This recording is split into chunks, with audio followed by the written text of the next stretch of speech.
So this is pretty, like, you should be careful at the end of the day here. Um, we opened lower.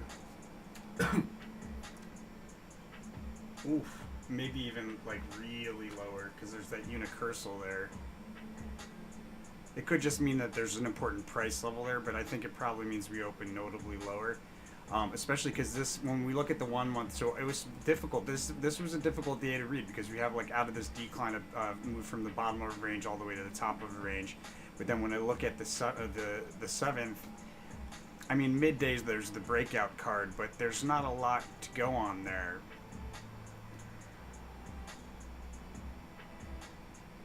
In any case, we had a lower price level than where we closed, so that those puts could have made some money even at the open a little bit. Um, and then we advised to open up a long position, close a long position at the end of the day.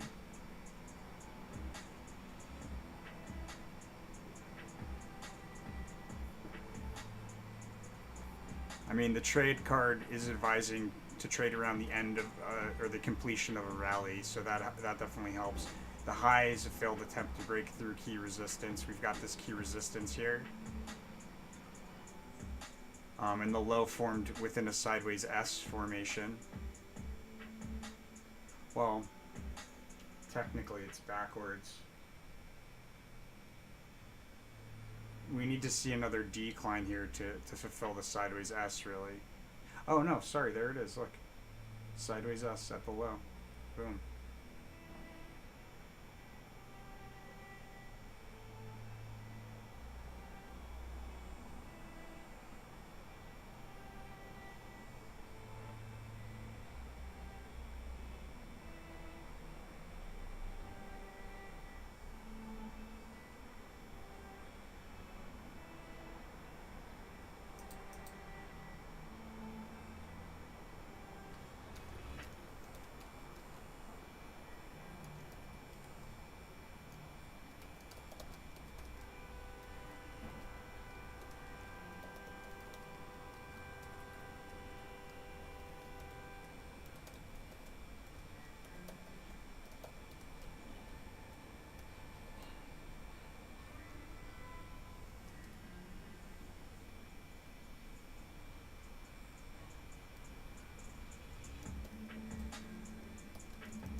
Hey guys.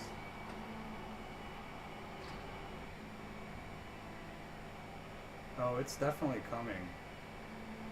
We're already in the midst of it.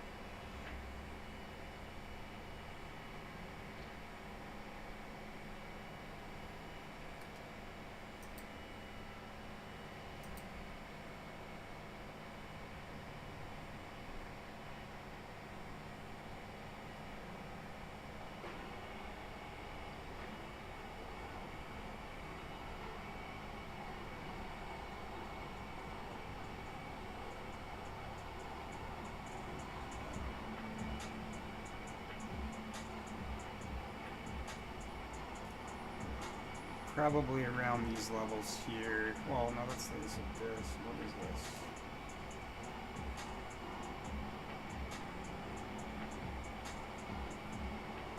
Swords. Three of swords on the sixth.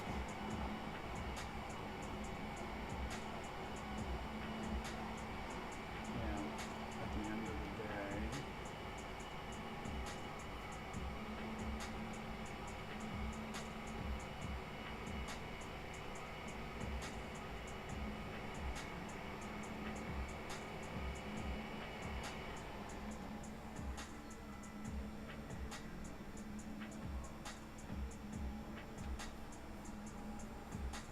It's hard to say because there's a couple ways that you could read the unicursal tomorrow.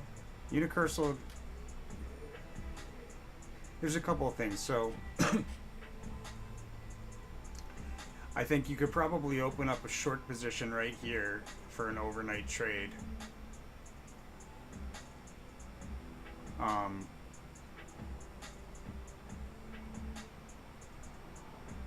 we're near overbought territory.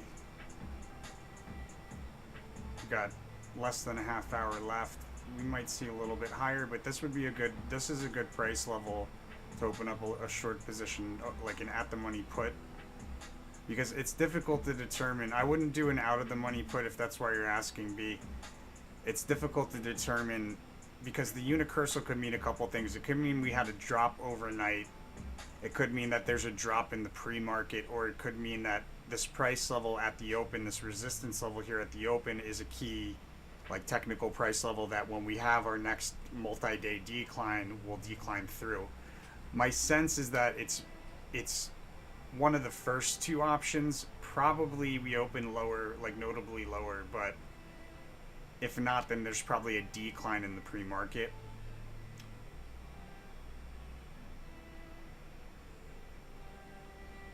Huh. I think, matter of fact, I think there's a drop overnight and there's a decline off of a crest here right around the open, and then we revisit the crest here. So there's like failed attempts to break through resistance. We decline pretty hard, but then we come back, we revisit that crest. So there's a pretty good juicy trade there in tomorrow morning, if you time it right. Low at the end of the day, and then out of the low there should be a rally that offers an opportunity to open up a short position.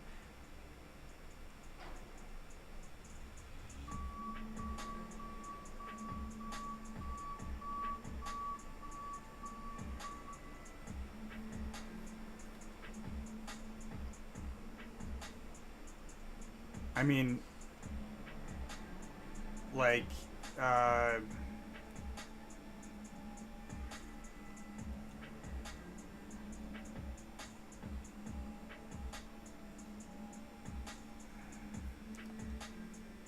let me move this reading so I can look at the monthly.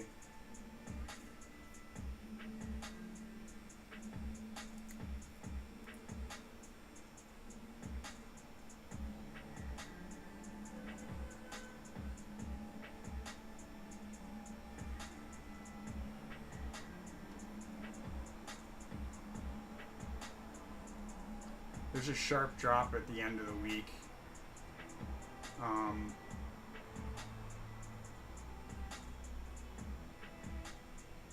No, I would definitely be on the short side. How low do we go? I don't know if we're going to see the 38s. It's possible. I mean, February is a pretty ugly month. That's pretty low, though. That is pretty low.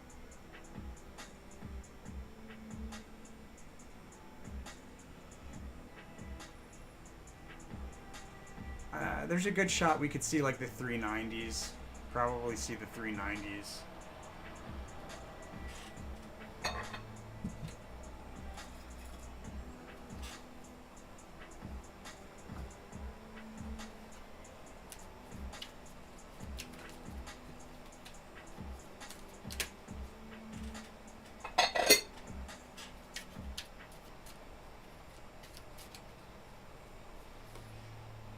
No, we don't go to 390.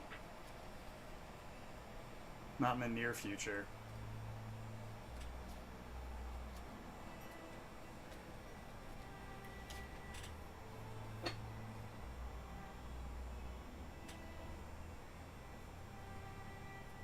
Wait, there's a notable decline at the end of the week.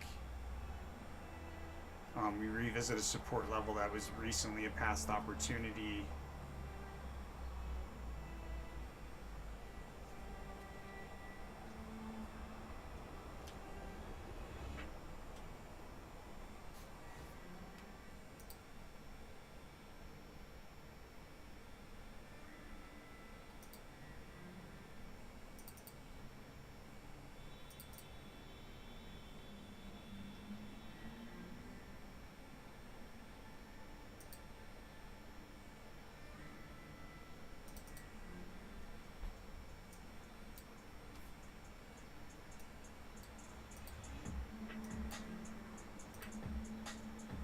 Right, so the 27th, we had that trade.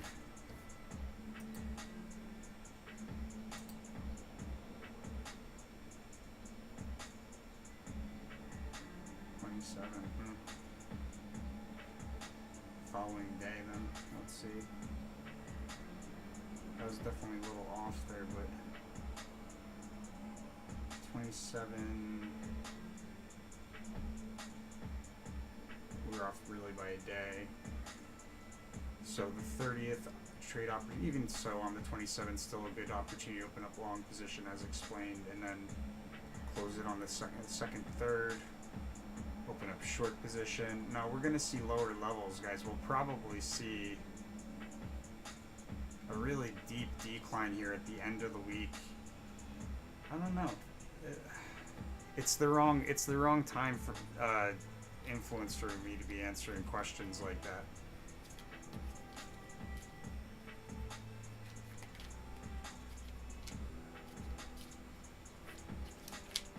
But it's going to be a steep decline. I would say if you're in an at the money put, you should be good, you know.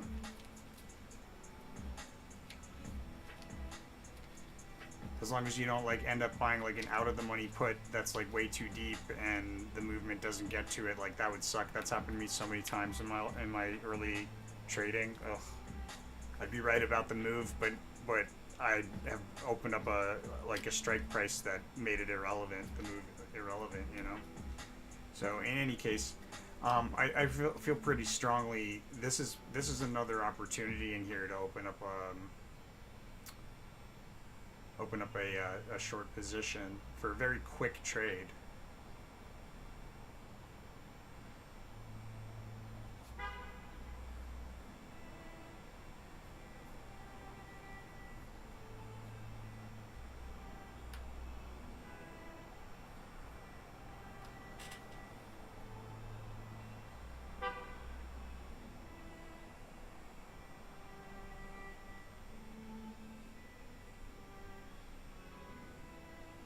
So you got that job. How about that?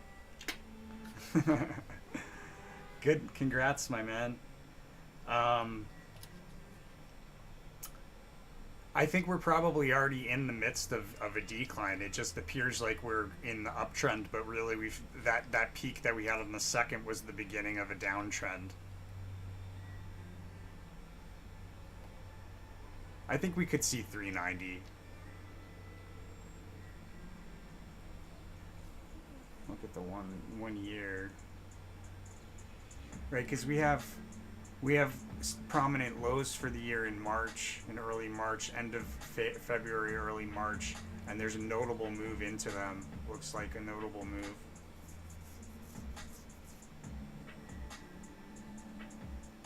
And that's off of a prominent crest, which we definitely created, right? Year to date. That's a prominent crest right there at the beginning of February. Prominent crest in February. Right, so now we've got prominent troughs. We're in the midst. We're gonna establish support at or near the lows that we had at the prominent trough in January, which was probably not this down here, but here. What is this? 388. I mean, we'll probably see that price level actually. Who was asking about that? Yeah, Hassan, I think we might see those 39s, at least those 3900s. But really, because what's happening here when we look at the 1 year, go from this prominent trough, prominent trough, prominent crest, back to prominent trough. A lot of decline towards the end of February, especially, and it looks like in the end of February and into March, we're doing some sideways. Like there's a key support level that we're attempting to establish support at.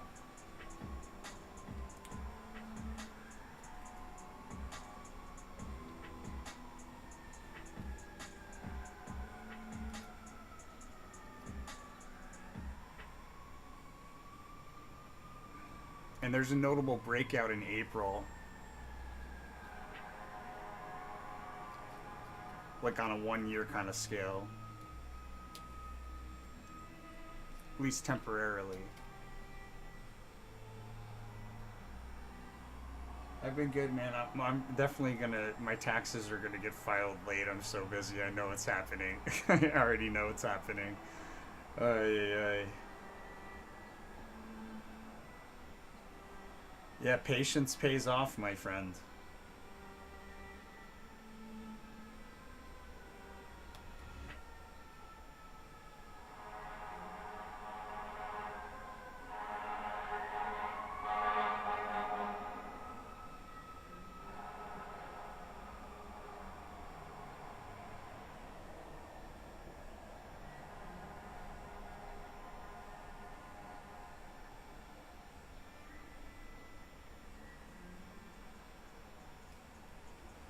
Hey, Carolyn. Apple. I'm not sure if I have a reading for February. Let me see.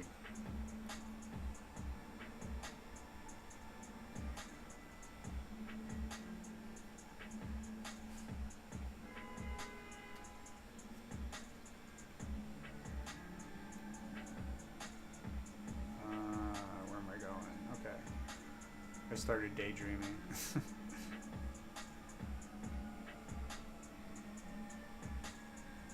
Yeah, I don't have one for February, unfortunately.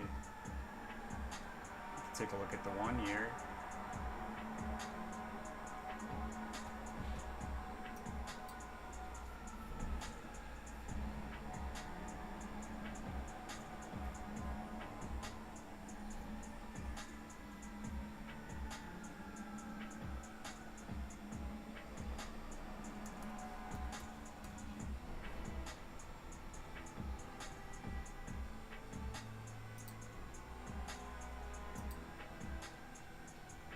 Minutes.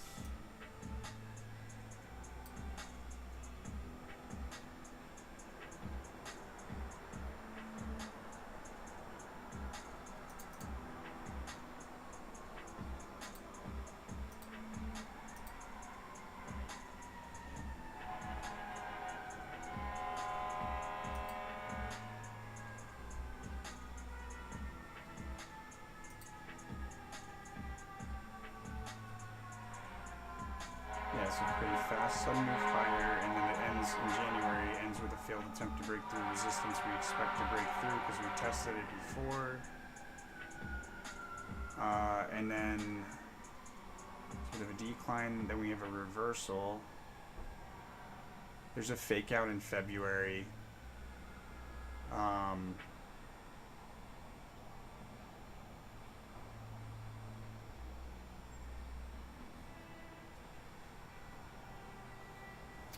didn't identify a highest high for this, did I? Let's see. There's a good possibility that the highest high for Apple for the year 2023 is in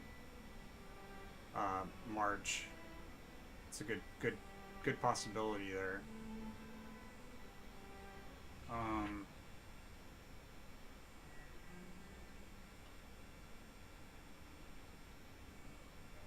There's a prominent high and a prominent low in February, so I'd say there's a reversal here early February. You probably want to get out. There's like a fake out. It might be making it look like we're going higher or something, but there's... hold on a sec. Pretty big move off the low there.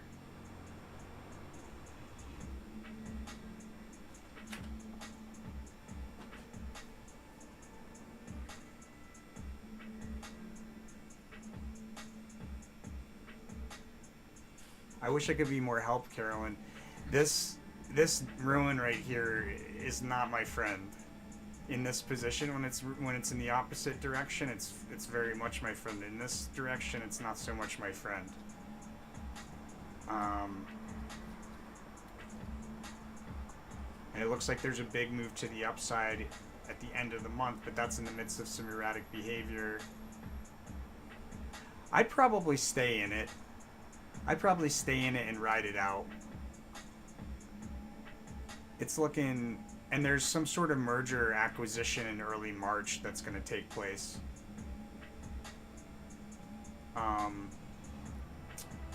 Yeah, matter of fact, so it looks like we have a February low early in February probably, and then we move to the upside out of that to a resistance level, a distant resistance level, like from the bottom of the range all the way to the top of the range there.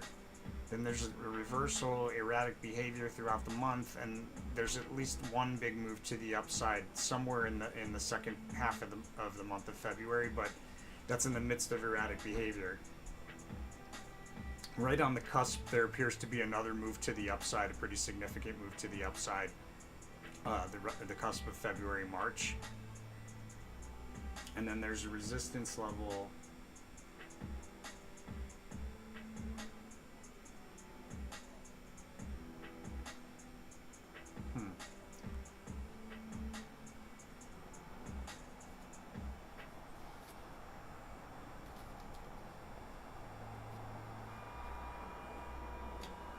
That's pretty solid. That's pretty solid resistance right there. There's another one here though.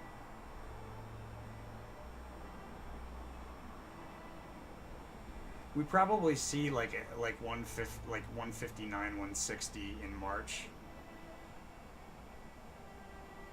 That's my sense. Hopefully that helps, Carolyn. I know that was long-winded. Sorry.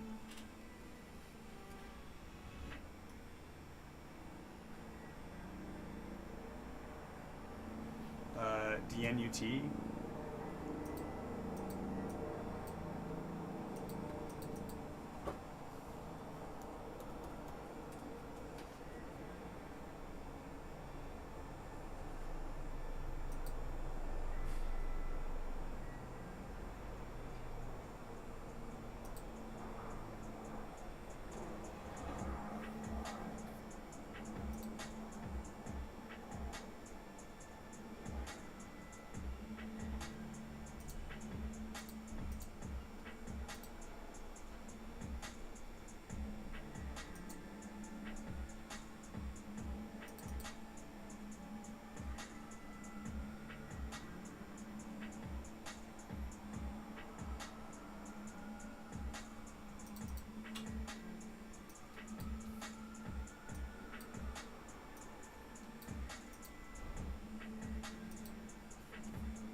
Wow, this is super bullish.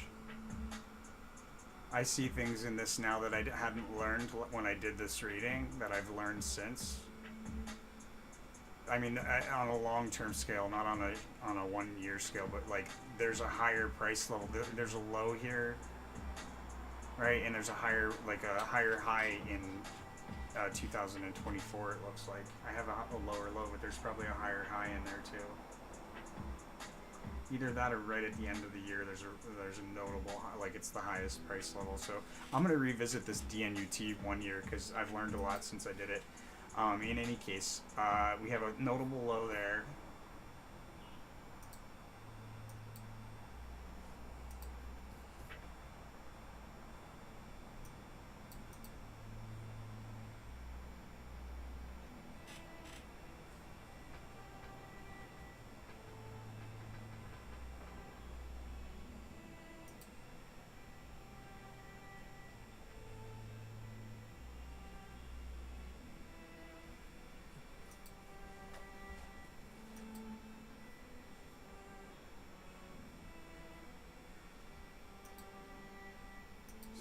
Sneaky, sneaky.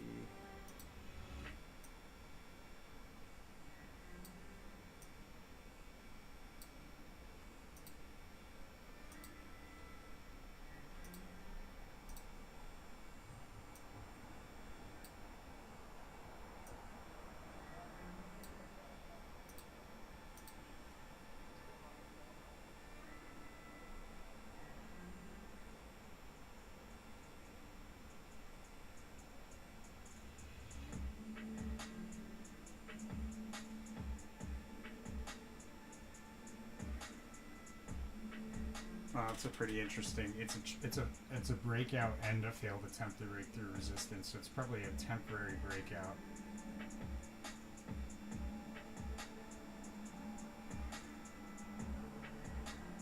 No, it's a breakout. What it is a breakout after a few attempts.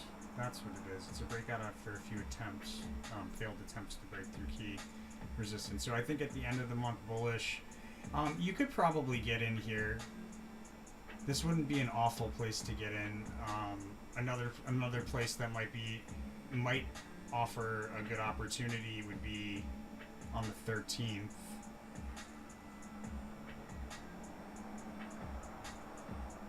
But yeah, not a bad place to get in.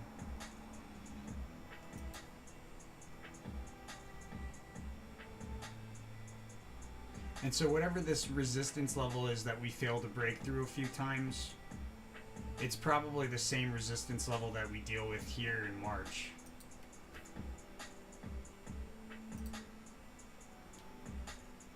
Yeah, we have a highest high and a lowest low in March for DNUT. I think I need to redo this reading. I'm gonna redo this reading.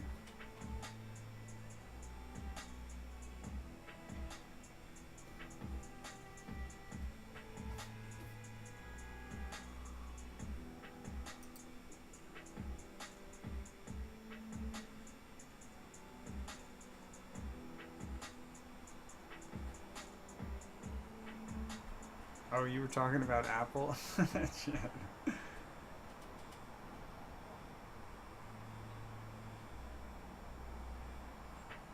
Alright, let's take a look at Tesla.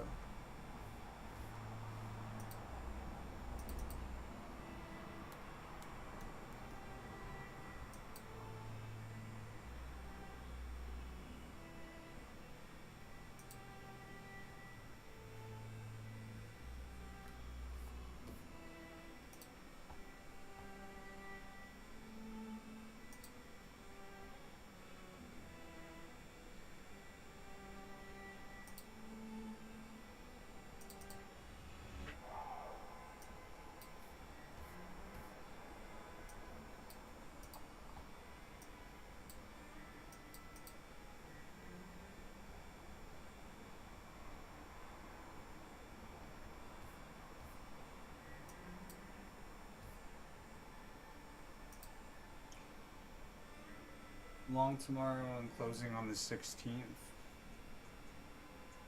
I close on the 15th. I wouldn't wait till the 16th. I would close on the 15th, but that looks like a pretty solid trade.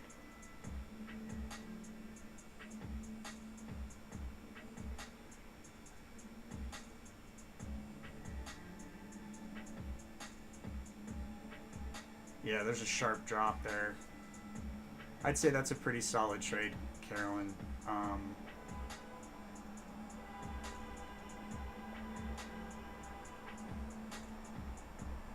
And then you could do a short on the 15th into the 23rd, 24th, 23rd.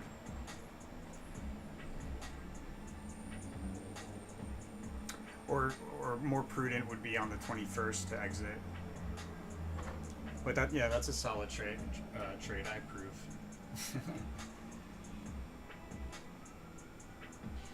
An Apple swing short.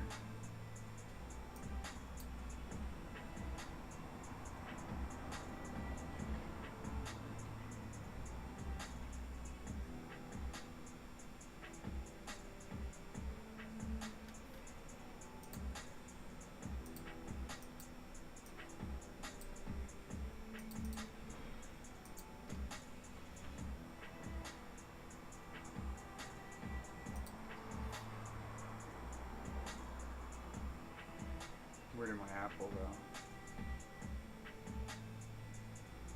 Hey.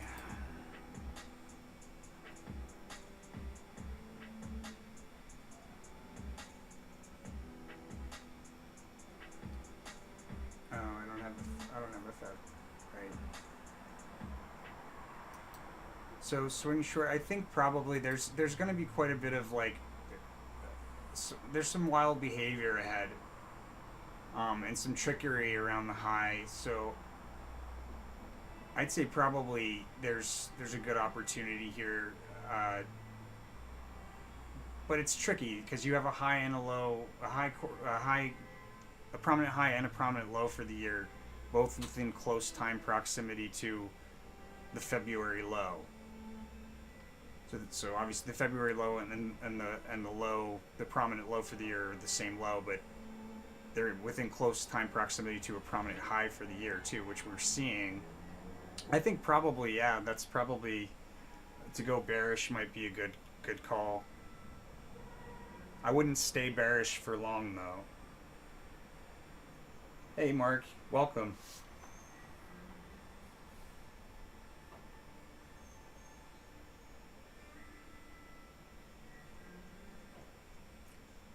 Oh, well, I got some good news for you, Mark. I mean, are you shorting SPY? What are you shorting?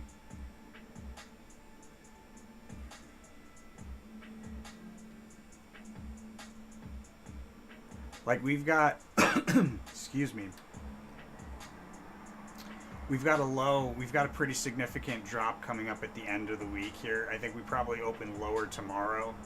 I'm seeing lower tomorrow. I'm seeing lower throughout the week, and then over the weekend, like the 10th and the 13th, there's a sharp drop too. I would say probably the if you can get away with a profit on the 9th, I would do that. If you could walk away with a profit on the 9th, I'd get out there. NASDAQ, I don't have a reading specific to the NASDAQ, but if it follows anything like the S&P 500 reading,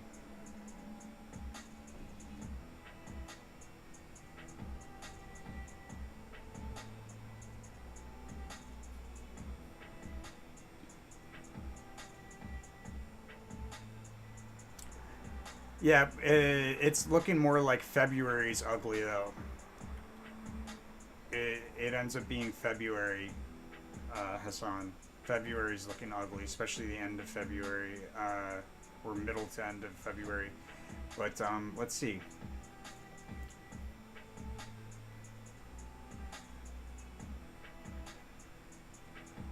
Oh, I have that one. What am I doing? February.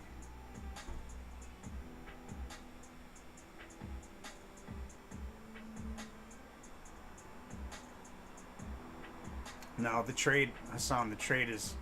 I guess there's an opportunity at the end of the month to open up shorts for March. But the real trade was here to open up shorts on the 2nd, 3rd. I said the 3rd, I was off by a day, it was the 2nd.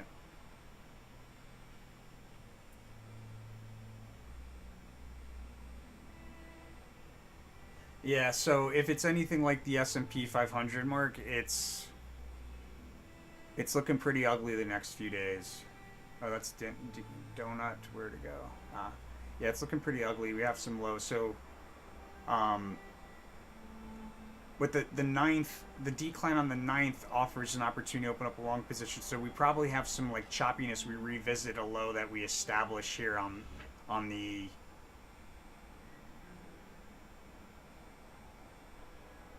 ninth.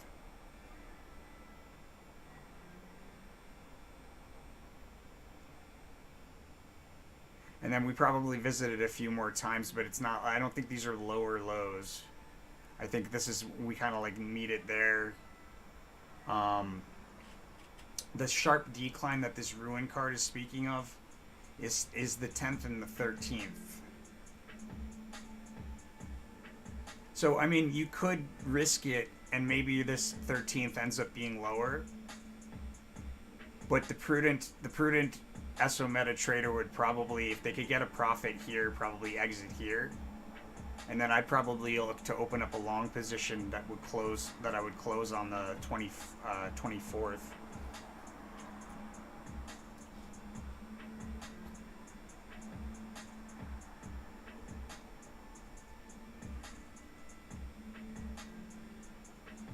February 13th to early March. Not so much February 13th. I would say the very end of the month. If you're looking for a short trade into March, I would say the end of the month. Take a look. That's what I was looking for, was the March reading. Which, guys, you can get the earliest you can get the March S&P 500 prediction is if you sign up for the free mailing list on our website, tarotfortraders.com. It gets emailed to the mailing list before it goes anywhere.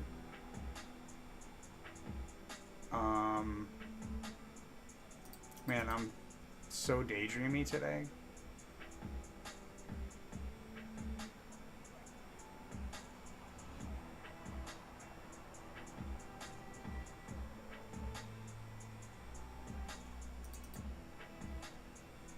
I don't know why it keeps opening them on that screen. It's so annoying. Just open on the screen I want you to open on. Yeah, and then there's a move. Looks like we got a... You could even short in March. You could do a short in March as well.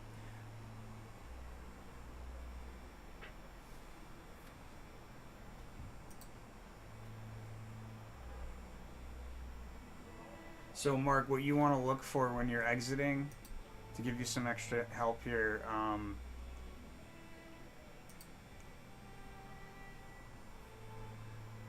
we said the 9th.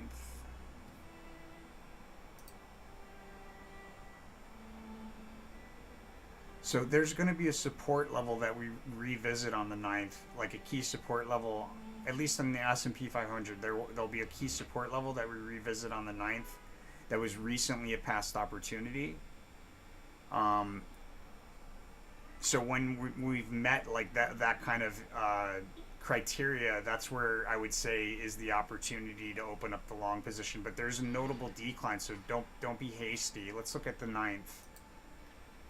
Yeah, the 9th is a pretty bearish day.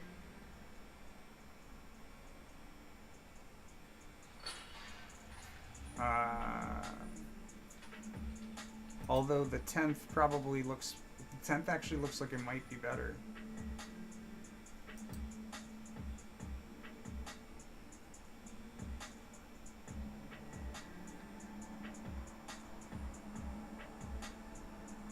Yeah, I think probably the 10th.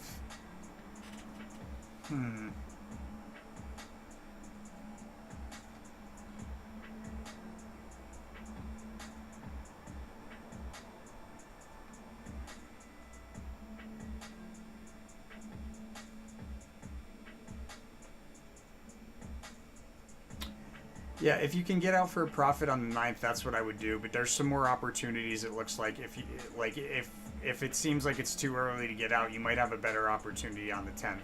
I'd be cautious. If you can take a profit on the 9th, then do that, because it's not a definite thing. But like,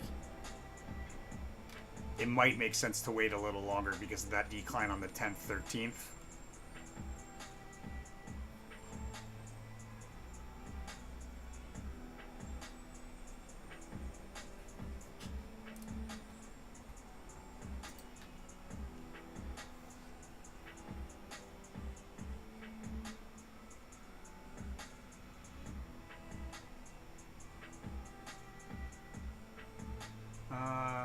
Bad month where stocks fall 5% or more. Let me see.